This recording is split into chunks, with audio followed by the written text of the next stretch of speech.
एही topic related एही पांचोटी जिंस आपण जदि ठीक भाबरे बुझी पारिबे तेबे आपण जानि पारिबे एबे जो चेंजेस करा जाईछि या ठीक ना भूल एवं या देश पई काहेकि बहुत गुरुत्वपूर्ण अटे। सर्वप्रथमे वक्त कोण, द्वितीय रे यह एक धार्मिक प्रसंग ना संपत्ति जनिक प्रसंग, तृतीय रे जने नॉन मुस्लिम हिंदू किंबा सिख तांकर संपत्ति वक्त को दान दे पारिबे कि, चतुर्थ रे वक्त फैमिली रे डॉटर्स मानकर अधिकार अछि कि, पंचम रे जो वक्त पाखरे इंडिया रो थर्ड लार्जेस्ट प्रॉपर्टी होल्डर रो नाम अछि हमर इंडियन रेलवे और आर्मी पर सी तार संपत्ति डोनेशन रे पाइछि किंबा एक्वायर करिछि। आज यही टॉपिक रे यही पांचटी जिनस को आमे घुमेई की फिरेई कि नहीं पूरा इंटेलिजेंटली डिटेल्स भाव रे बुझिबा। आमे पूरा बेसिक रु स्टार्ट करिबा। सर्वप्रथमे आमे बुझिबा वक्त कोन। यह एक मुस्लिम लॉ रो कांसेप्ट। जदि जने मनीष तार मूवेबल प्रॉपर्टी किंबा इमूवेबल प्रॉपर्टी को रिलीजियस किंबा चैरिटेबल पर्पस पई डोनेट करि दिथाय तेबे सेही प्रॉपर्टी वक्त प्रॉपर्टी होई जायताय। थोरे in the name of God आपण जदि डोनेट करि देले तेबे सेही प्रॉपर्टी वक्त प्रॉपर्टी होई जिवो एवं दान करिथिबा व्यक्ति वाकिफ होई जिवे। थोरे जदि आपण आपणक प्रॉपर्टी को ट्रांसफर करि देले तेबे ताकू पुणी थरे आउ थरे पाइबार कौनसी नियम नहीं, तेणु कह जाए वन्स ए वक्त ऑलवेज ए वक्त। कहीं संपत्ति आपण वक्त को दे पारिबे किंतु याकू पाई परिबा पई कौनसी नियम नहीं। एथिरे संपत्तिर ओनरशिप परमानेंटली ट्रांसफर करा जाय थाए in the name of God. आगो को बुझिबा। आपण संपत्ति को वक्त बनै देले एवं आपणकर सेही वक्त संपत्ति चली जाए होची स्टेट वक्त बोर्ड अंडर को। आपनको संपत्ति जमी हो गड़िया हो बिल्डिंग्स हो जहाँ भी हो से बर्तमान स्टेट वक्त बोर्ड अंडर अच्छी। स्टेट वक्त बोर्ड सेठारे चाहिए स्कूल करि परिबो, हॉस्पिटल करि परिबो, मस्जिद करि परिबो किंबा श्मशान करि परिबो एवं सेही सब जिंस को मैनेज करिवा पई मैनेजर ऊपर से जन को पोस्टिंग करिताय ताकू मुता बोली कहंती। मुता बोली सेही प्रॉपर्टी को ना बिक्री करि परिबो ना कौनसी नाम को ट्रांसफर करि परिबो। से केवल सेठारे मैनेजर भलिया रेवेन्यू जनरेट करि परिबो। सेही प्रॉपर्टी पर जेतिकी रेवेन्यू जनरेट होबो ताहा मुसलमान मानकर उन्नति पई खर्च करा जाय परिबो एवं टोटल इनकम रो मात्र 7% आपण मानकर जीव होउची स्टेट वक्त बोर्ड को। सिंपल बुझी हैला। आउ थरे रिकैप करिबा। आपनको संपत्ति को वक्त करदेले जहाँकि परमानेंट नेचर ताकू आपण फेरी पाई पारे नहीं। ई प्रॉपर्टी को मैनेज करिया पई अपॉइंटमेंट करागला मुता बोली जी कि स्टेट वक्त बोर्ड को एंसरेबल थांती। सबु स्टेट रे गुटे गुटे स्टेट वक्त बोर्ड अछि एवं यार मेंबर को स्टेट गवर्नमेंट नोमिनेट करନ୍ତି। सेमिति स्टेट वक्त board central level committee under रे आसे एवं तांको कमिटी रो मेंबर को सेंट्रल गवर्नमेंट नोमिनेट करନ୍ତି। जदि कोनोसी प्रॉपर्टी डिस्प्यूट होबो तेबे ताकू मैनेज करिया पई वक्त ट्रिब्यूनल अछि एवं एही सबु जिनिस को मैनेज करिया पई अछि वक्त एक्ट जहाकू आमे एबे बुझिबा। भारतर स्वाधीनता ठारू 1995 मसीहा पर्यंत भिन्न भिन्न टाइम रे विभिन्न चेंजेस वक्त एक्ट रे करा जाई अछि किंतु प्रॉब्लम्स आउ कंट्रोवर्सी कंटिन्यू चली। फाइनली 2025 मसीहा रे जो चेंजेस करा जाई अछि एही प्रॉब्लम्स गुडी को समाधान करिबा पई किंतु यहा पूर्वरु वक्त रो बहुत गुडाय चेंजेस करा जाई थिला। यह हेतिला 2013 मसीहा रे सच्चर कमिटी रो रिपोर्ट आधार रे। तेनु एही रिपोर्ट विषय रे चलंतु टिके बुझिबा। एमिति हेतिला जे मुस्लिम कम्युनिटी रो सोशल इकोनॉमिक आउ एजुकेशनल प्रॉपर्टी को एनालिसिस करिबा पई 2005 रे सच्चर कमिटी रो गठन करा जायतिला जिए 2006 मसीहा रे निजर रिपोर्ट दाखल करिथिले एवं एही रिपोर्ट रे पूरा गुटे डेडिकेटेड सेक्शन थिला जहा कि स्टेटस आ पोटेंशियल ऑफ वक्त प्रॉपर्टी को पूरा डिटेल्स रे देखाइथिले जोथिरे सी किछि मेजर कंसर्न को बहुत भले हाईलाइट करिथिले जेमिति कि टोटल इंडिया रे 4.9 लाख रजिस्टर्ड वक्त प्रॉपर्टीज अछि जहार टोटल एरिया 6 लाख एकर जार हाईएस्ट कंसंट्रेशन आमे पाई थाउ उत्तर प्रदेश आउ वेस्ट बेंगल ले एवं एही प्रॉपर्टी रो मार्केट वैल्यू 1.2 लाख करोड़ और एस्टिमेट करा जाई अछि तो यार बुक वैल्यू मात्र 6000 करोड़ तो एते हाई मार्केट वैल्यू एते लैंड थाई एथिरे जो एनुअल इनकम हेउची मात्र 163 करोड़ जहा कि मात्र 2.7%।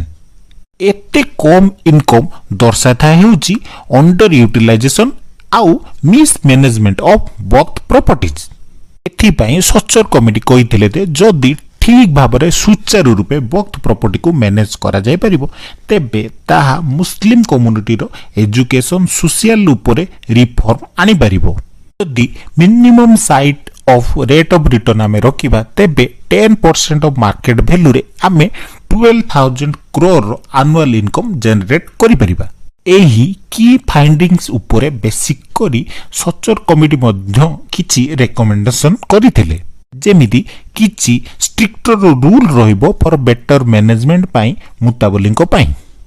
डिजिटल रेकॉर्ड कीपिंग व्यवस्था रखिबो जेमिति कि किछि एनक्रोचमेंट इशू न हो पूरा ट्रांसपेरेंट रहू। ट्रिब्यूनल रो पावर विषय कुआ जायतिला वुमेन मानकर रिप्रेजेंटेशन विषय कुआ जायतिला टाइमली सर्वे उपरे मध्य कुआ जायतिला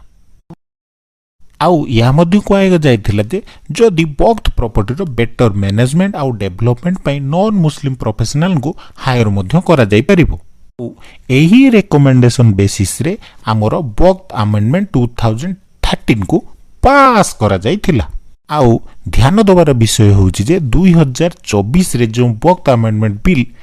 पार्लियामेंट रे प्रस्तुत करा जायतिला सेतिरे मध्य सच्चर कमिटी को पूरा ध्यान दिया जायतिला। एबे वक्फ एक्ट रे विभिन्न प्रकार चेंजेस करिले मध्य यार जो प्रॉब्लम आ कंट्रोवर्सी थिला ताहार समाधान हेई पारु नथिला। उति पई 8 अगस्त 2024 को लोकसभा रे वक्फ अमेंडमेंट बिल 2024 आउ मुसलमान वक्फ रिपील बिल 2024 को प्रस्तुत करा जायतिला। एहा काहेकि करा जायतिला ना वक्फ रो रूल को क्लियर करिया पई स्मूथ फंक्शनिंग ऑफ बोर्ड को करिया पई आउ बेटर मैनेजमेंट आउ डेवलपमेंट ऑफ वक्फ प्रॉपर्टीज पई किंतु एही बिल को बहुत क्रिटिसाइज मिलितिला सेति पई एहा को जेपीसी अंडर को पठा जायतिला। JPC public expert stakeholder आउ डिफरेंट ऑर्गेनाइजेशन मानक सहित मीटिंग करला एवं सेमानकर ओपिनियन को ग्रहण करी एही बिल पई 25 टा रेकमेंडेशन देथिले। सही रेकमेंडेशन को वक्फ अमेंडमेंट बिल 2025 रे इंट्रोड्यूस करा गला जहा परे 30 जनवरी को कमिटी ने यार रिपोर्ट देथिला। यहाँ परे एही बिल लोकसभा आउ राज्यसभा रे पास करा गला। तेबे एते पर्यंत आमे वक्फ कॉन्सेप्ट को पूरा भलो भाबरे बुझिले। एक्चुअली वक्फ कॉन्सेप्ट रे कोनोसी प्रॉब्लम नाही किंतु एई कॉन्सेप्ट को अचीव करिया पई जो सिस्टम रूल्स आउ एक्ट अछि ताहा बहुत कंट्रोवर्शियल आउ प्रॉब्लमैटिक। बे एक्चुअली आमे बुझिबा एक्ट कोन पार्ट बहुत कंट्रोवर्शियल जो अमेंडमेंट आसिला ताहा प्रीवियस कंट्रोवर्सी को समाधान करूची ना नहीं ताहा आपण माने लास्ट रे कमेंट रे जणाइबे। सबुटु प्रथमे एही एक्ट कहउथिला जे नॉन मुस्लिम माने हिंदू सिख जैन तांकर प्रॉपर्टी को वक्फ को दान दे पारिबे किंतु एबे एही एक्ट कहउची जे जदी पूर्वियस 5 साल रे जोनोसी लोक इस्लाम प्रैक्टिस करूची ताहाले जाई से तार प्रॉपर्टी को वक्फ को दान दे पारिबो नहले नाही। एही एक्ट रे मो हिसाब रे जदी सबुठ बड़ कंट्रोवर्शियल कांसेप्ट थिला यह होची ए डी नंबर पॉइंट जा होची वक्फ बाय यूजर। यार माने एबे हमें बुझिबा संतो एते पर्यंत हमें देखिले कोनोसी प्रॉपर्टी को वक्फ बनाय पय कोन रूल अछि तीनोटी सिंपल रूल अछि। जदी आपण प्रॉपर्टी को रिलीजियस बा चैरिटेबल पर्पस पय in the name of God दान करि दियंती ताहा वक्त ही जाए। एइथिरे जो तळ दीटा पॉइंट रे कोनोसी प्रॉब्लम नै प्रॉब्लम अछि ऊपर पॉइंट रे देखंतु एबे बुझिबा जदी आमे हमर कोनोसी प्रॉपर्टी रो किना बिका करिबा तेबे एबे आमे कोन करू आमे रिटर्न डॉक्यूमेंटेशन करू सेल डीड करू एवं रजिस्ट्रेशन करू किंतु वक्त बाय यूजर प्रोविजन हिसाब रे कौनसी प्रॉपर्टी को वक्त बुली मानिबा कि नाही कौनसी रिटन डॉक्यूमेंटेशन की रजिस्ट्रेशन रो दरकार पड़े नाही बहुत टाइम रे यह मानि निया जाए जे यार वक्त रो प्रॉपर्टी बुली बहुत दिन रो सेही प्रॉपर्टी रो गतिविधि को लक्ष्य रखी ताहाकु मानि निया जाए जे ताहा वक्त रो प्रॉपर्टी बुली जेमिति एक उदाहरण होउची ज्ञानवापी मस्क केस सेठारे कौन कह जाइतिला ना सेठारे गुटे मस्जिद अछि बुली ताहा वक्त प्रॉपर्टी आ वक्त प्रॉपर्टी बुली सीए आउ वापस नहीं पारिबो नाही तेणु वक्त बाय यूजर एई कॉन्सेप्ट अछि जदि कौनसी प्रॉपर्टी परे प्रेयर किंबा मस्जिद किंबा कौनसी रिलीजियस पर्पस पई बहुत दिन धरि यूज हेई गला तेबे ताहा वक्त रो प्रॉपर्टी बुली मानि निया जाय एथिपाई कौनसी रिटन डॉक्यूमेंटेशन रजिस्ट्रेशन दरकार पड़े नहीं आपण माने जानि जंदी वांस ए प्रॉपर्टी वक्त रहेला माने ऑलवेज वक्त रो ताकू केबे फेराई आनी परिबो नाही आउ ए नुआ अमेंडमेंट रे ए वक्त बाय यूजर को पूरा टोटली नॉलिफाई करि दिया जाय आ पूरा क्लियरली देखा जाय जे सबु बेले ऑफिशियल डिक्लेरेशन डॉक्यूमेंटेशन निहाती दरकार नेक्स्ट हेउजी गवर्नमेंट लैंड अमेंडमेंट एही नुआ अमेंडमेंट रे कुआ जाय जे कौनसी गवर्नमेंट जहाँकि गड़िया हो पोखरी हो रास्ता हो खुला जमी हो यदि कौनसी प्रॉपर डॉक्यूमेंटेशन वक्त नाही तेबे गवर्नमेंट लिस्ट रु वक्त ना सीधा सड़क हटा दिया जीवो एही पावर डिस्ट्रिक्ट मजिस्ट्रेट को दिया जाय से जिबे एवं वक्त प्रॉपर्टी रो प्रॉपर डॉक्यूमेंटेशन को चेक यदि प्रॉपर डॉक्यूमेंटेशन अछि तेबे गवर्नमेंट रो नेम तार ओनरशिप रो हटे दिया जीवो आ जदि कौनसी डॉक्यूमेंटेशन नाही तेबे वक्त ना ओनरशिप रु पूरा टोटली काटी दिया जीवो तेणु एबे कौनसी प्रॉपर्टी को वक्त प्रॉपर्टी मानिबा पई हेले प्रॉपर ऑफिशियल डॉक्यूमेंटेशन दरकार जदि कौनसी डॉक्यूमेंटेशन नाही तेबे ताहा गवर्नमेंट पाखकु पळे आसी परिबो एबे आमे नुआ तीनोटी प्रॉब्लम विषय डिस्कशन करबा आपण माने ध्यान देकी सुनंतु ता हेउची सर्वे लिमिटेशन आउ ट्रिब्यूनल सबुठारु प्रथमे आपण माने मते कहंतु ये केउ व्यक्ति डिसाइड करिवो जे स्टेट रो कोन प्रॉपर्टी वक्त रो बुली तेणु सेथि पई प्रत्येक स्टेट रे जणे सर्वे कमिश्नर अपॉइंटमेंट हुई अछंती एई सर्वे कमिश्नर समस्त खर्च स्टेट गवर्नमेंट नहीं था सर्वे करिला परे तांकर फाइंडिंग से स्टेट गवर्नमेंट आ स्टेट वक्त बोर्ड को दान करि थांती सब डॉक्यूमेंटेशन सबमिट परे एवं सब फॉर्मालिटी कंप्लीट परे स्टेट गवर्नमेंट पूरा गोटे गैजेट नोटिफिकेशन पब्लिश करथांती गोटे लिस्ट देई थांती जे स्टेट रो कोन प्रॉपर्टी वक्त रो आ कोन प्रॉपर्टी नुहे एठी आसे लिमिटेशन पीरियड तेबेले एई नोटिफिकेशन पब्लिश हे गला आपनक पाखरे मात्र वर्षे अछि एई नोटिफिकेशन विरुद्ध रे चैलेंज करिबा पई एई वर्षे पारे गला परे आउ आपण चैलेंज करि परिबे नाही यहा एई प्रॉपर्टी आपनकर बुली एई प्रॉपर्टी सीधा सळग भाबे वक्त प्रॉपर्टी होई जिवो लास्ट रे ट्राइब्यूनल यदि आपण देखिले आपनक संपत्ति को वक्त बुली क्लेम करा जाय बे आपण कोउठी केस करिवे जदि आपण देखिले आपनक प्रॉपर्टी वक्त बुली डिक्लेयर हेछि आपण कोउठी केस करिवे नॉर्मली कोन होइतै ना प्रॉपर्टी डिस्प्यूट रे आपण सिविल कोर्ट बा रेवेन्यू कोर्ट रे केस कर किंतु वक्त केस रे प्रॉपर्टी रिलेटेड समस्त इशू केवल वक्त ट्रिब्यूनल रे ही लढी परिबे किंतु एथिरे प्रॉब्लम कोन प्रॉब्लम ये है कि ट्रिब्यूनल रो सबो डिसीजन हेउची फुल आउ फाइनल क्षेत्र रे कोउठी टेक्निकल एरर पई आपण हाई कोर्ट किंबा सुप्रीम कोर्ट को जाई परिबे नहले नाही तेणु ओवरऑल प्रॉब्लम कोन ना जे सर्वे कमिश्नर पोस्टिंग होचन सी कोनोसी स्टेट अथॉरिटी नोंती एवं जो लिस्ट आसीबो तार वर्षक भीतर ही आपण को केस करिया पम जदी कोनोसी प्रॉपर्टी डिस्प्यूट हैला तबे आपण वक्त ट्रिब्यूनल ही केस करि परिबे अन्य कोउठी नहे तेणु आपनकर जीतिबार चांस बहुत ही नेरो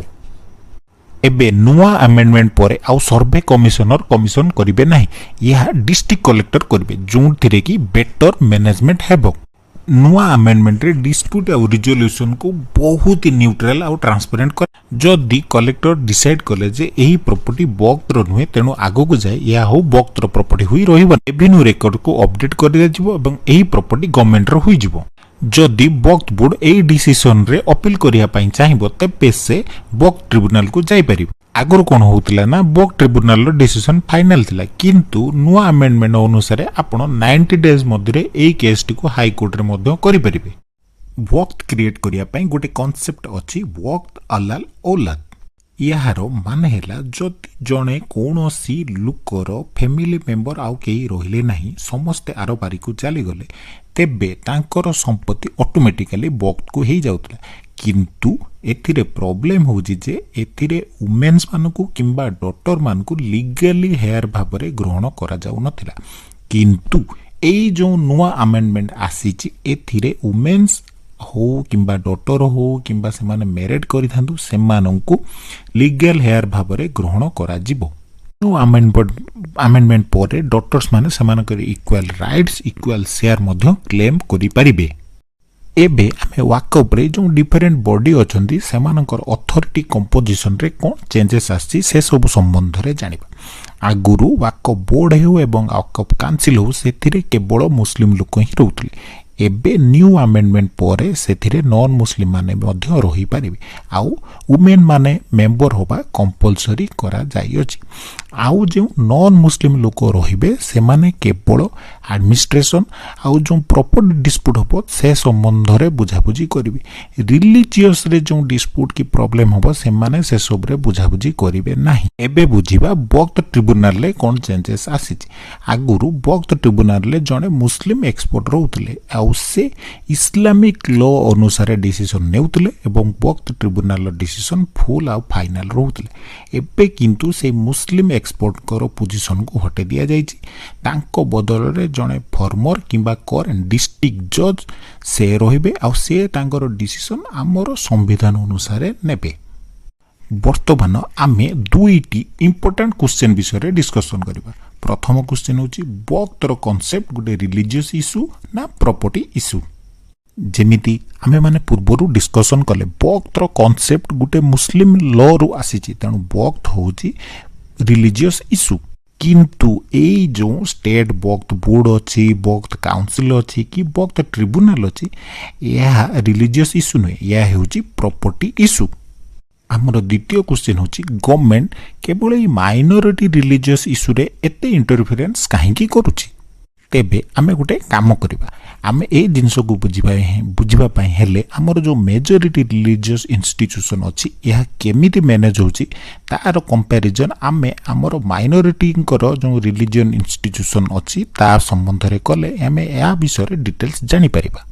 जेमिति आमे देखिले वक्फ प्रॉपर्टी को मैनेज करिया पई वक्फ बोर्ड अछि वक्फ काउंसिल अछि किंतु अदर रिलीजन रे मैनेज करिया पई हेले स्टेट गवर्नमेंट ही करे। सेमिति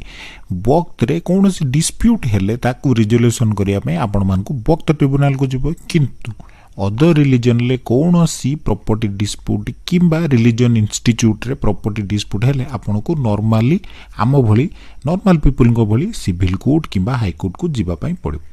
वक्फ प्रॉपर्टी ट्रांसफर रे कौन नियम अछि once a waqf is always a waqf किंतु अदर रिलीजन जदि रिलीजियस इंस्टीट्यूशन कौन सी प्रॉपर्टी को साधारण लोक जने क्लेम करिवो एवं क्लेम कला परे कोर्ट रे केस हला परे जदि साधारण लोक से केस टी जीति जाय परिबो तबे से प्रॉपर्टी ता पाखो को चाटे जिवो। आ लास्ट पॉइंट होछि लिमिटेशन एक्ट। अदर रिलीजन पे लिमिटेशन एक्ट 12 वर्ष पर्यंत रहउतले बेले केवल एक्सेप्शन वक्फ प्रॉपर्टी पे गुटे वर्ष पर्यंत ही रहिथाय। आपण वर्षक भितर अपील करि परिबे नहेले से प्रॉपर्टी वक्तर हेइ जिवो। आमर ए भिडियोटी को तैयारी करिवार संपूर्ण उद्देश्य है एई लॉटी केमिति आसिला कोठो आसिला किपरि आसिला सेही सब संबंध रे आपन को जणाइबा पई। आउ एई लॉ रे कोन प्रॉब्लम अछि कोन प्रॉब्लम को हाईलाइट करा जाय प्रॉब्लम को सॉल्यूशन करिया पई कोन कोन करा जाय ए सब संबंध रे डिटेल्स आपन को जणाइबा। जदि आपन को लागुची कि जो जो प्रॉब्लम थिला एई नुआ लॉ बदल रे सेही प्रॉब्लम को समाधान करा जाय परिबो तेबे आपन हमको कमेंट सेक्शन में जणांतु एवं एई वीडियोटी को बहुत मात्रा रे शेयर करी प्रतिटी उड़िया को पाखरे पहुंचांतु। सेते पर्यंत आपन मान को धन्यवाद। पुणी देखा हेबो नुआ एक टॉपिक रे।